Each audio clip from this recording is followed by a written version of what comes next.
Hello दोस्तों, एक बार फिर से बहुत बहुत स्वागत है आपके यूट्यूब चैनल में। चैनल पर पहली बार आए हैं तो सब्सक्राइब करना ना भूलें। सीटेट तथा टेट के मनोविज्ञान की सभी पिछली वीडियो के प्रैक्टिस सेट देखने के लिए डिस्क्रिप्शन में लिंक दिए गए हैं, वहां पर जाकर आप सभी पिछली वीडियो और पार्टों को देख सकते हैं। चलिए जल्दी से जल्दी शुरू करते हैं। आज का प्रश्न नंबर 1, भारतीय संविधान के किस खंड में शिक्षा संबंधी प्रावधान किए गए हैं? तो इसका सही उत्तर होगा ऑप्शन नंबर 4, 1 और 2 दोनों, खंड 3 तथा खंड 4 में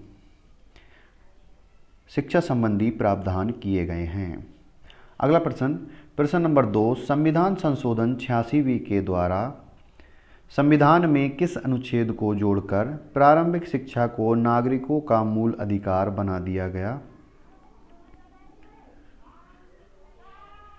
तो इसका सही उत्तर होगा ऑप्शन नंबर 3, अनुच्छेद 21 का को जोड़कर।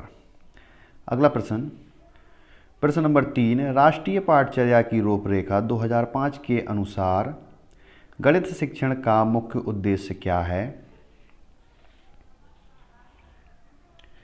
तो इसका सही उत्तर होगा ऑप्शन नंबर 3, 1 और 2 दोनों, बच्चों में तार्किक चिंतन का विकास करना तथा बच्चों में समस्या समाधान योग्यता का विकास करना।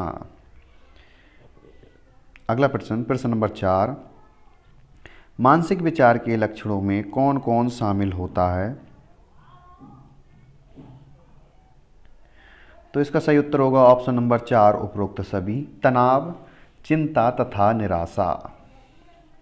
अगला प्रश्न नंबर 5, डिसलेक्सिया किस विशिष्ट अधिगम का लक्षण है?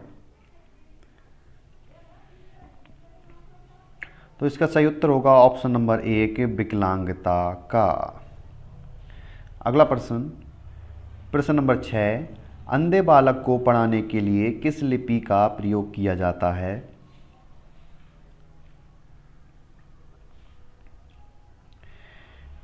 इसका सही उत्तर होगा ऑप्शन नंबर 3, ब्रेल लिपि। ब्रेल लिपि का आविष्कार लुईस ब्रेल ने किया था, जो कि 6 उभरे हुए बिंदु से मिलकर बनी हुई होती है। इस पर उंगलियां फेरकर जो बच्चे दृष्टिबाधित होते हैं वो शिक्षा ग्रहण करते हैं। अगला प्रश्न नंबर 7, शैक्षिक समावेशन में किस प्रकार समावेशन हेतु पहचान की जाती है?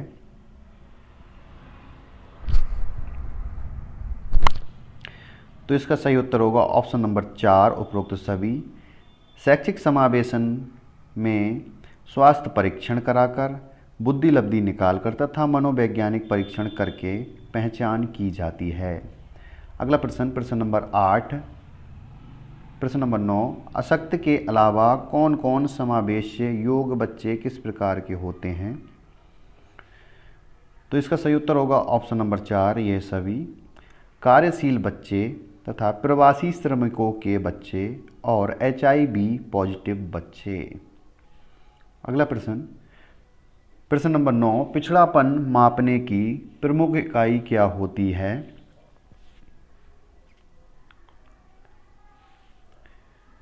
तो इसका सही उत्तर होगा ऑप्शन नंबर 1, शैक्षिक लब्धि। अगला प्रश्न नंबर 10, प्रतिभाशाली बालक की प्रमुख समस्या बताइए। तो इसका सही उत्तर होगा ऑप्शन नंबर 4, 1 और 2 दोनों, विद्यालय में समायोजन की समस्या, समाज में समायोजन की समस्या।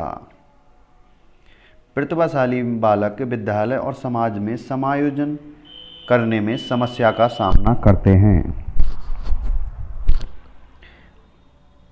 अगला प्रश्न नंबर 11, 90 से 120 बुद्धि लब्धि वाले बालक किस वर्ग में शामिल किए जाते हैं?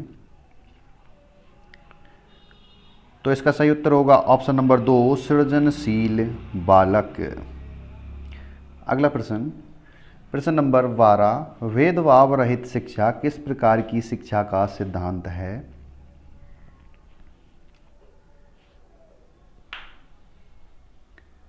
तो इसका सही उत्तर होगा ऑप्शन नंबर 3, समावेशी शिक्षा। अगला प्रश्न नंबर 13, हंटर कमीशन की स्थापना का आधार क्या था?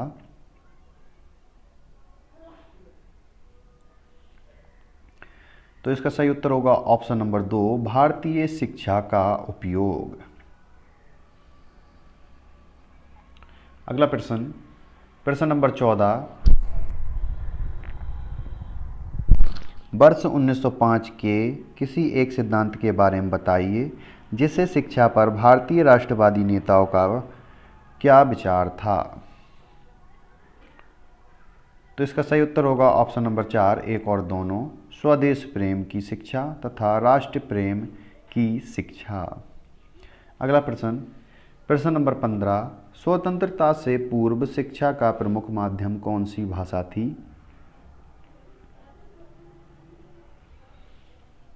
तो इसका सही उत्तर होगा ऑप्शन नंबर 2,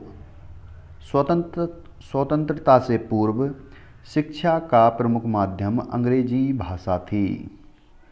अगला प्रश्न, प्रश्न नंबर 16, राष्ट्रीय शिक्षा उन्नयन समिति का गठन किसकी अध्यक्षता में गठित किया गया था?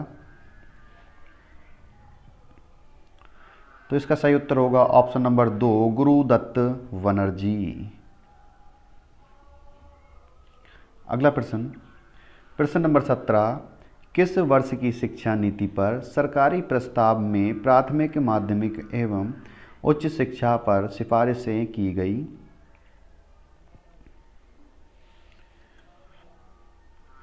तो इसका सही उत्तर होगा ऑप्शन नंबर 2, वर्ष 1913 में।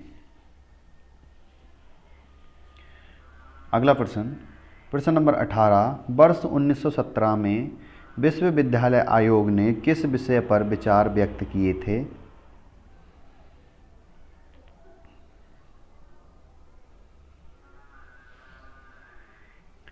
तो इसका सही उत्तर होगा ऑप्शन नंबर 4, उपरोक्त सभी, महिला शिक्षा पर, शिक्षा के सभी प्रकारों पर तथा शिक्षा के सभी स्तरों पर। अगला प्रश्न, प्रश्न नंबर 19, किसने 19वीं शताब्दी के अंत में प्राथमिक शिक्षा को अनिवार्य करने का प्रयास किया था?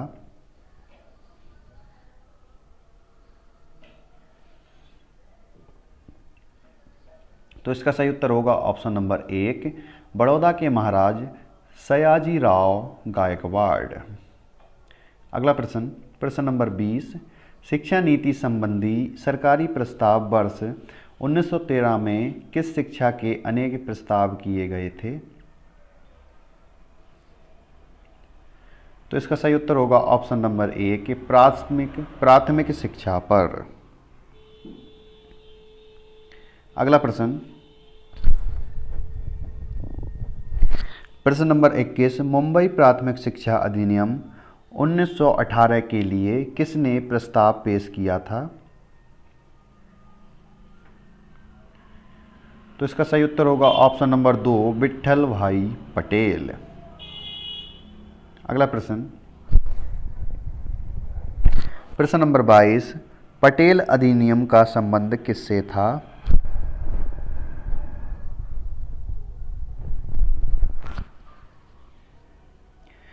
तो इसका सही उत्तर होगा ऑप्शन नंबर 2, निःशुल्क शिक्षा से।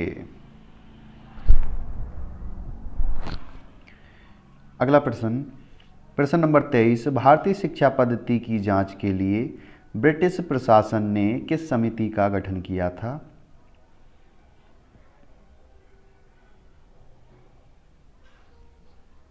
तो इसका सही उत्तर होगा ऑप्शन नंबर 4, हर्टांग समिति। अगला प्रश्न, प्रश्न नंबर 24, विद्या मंदिर योजना में क्या व्यवस्था की गई थी? तो इसका सही उत्तर होगा ऑप्शन नंबर 4, उपरोक्त सभी, विद्यालय हेतु भूमि, अध्यापक तथा राष्ट्रवादी पाठ्यक्रम। अगला और लास्ट प्रश्न, प्रश्न नंबर 25, बेसिक शिक्षा योजना के प्रतिपादक कौन थे?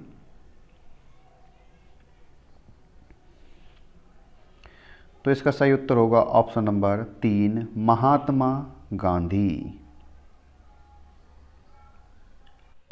Thanks for watching and subscribe my channel.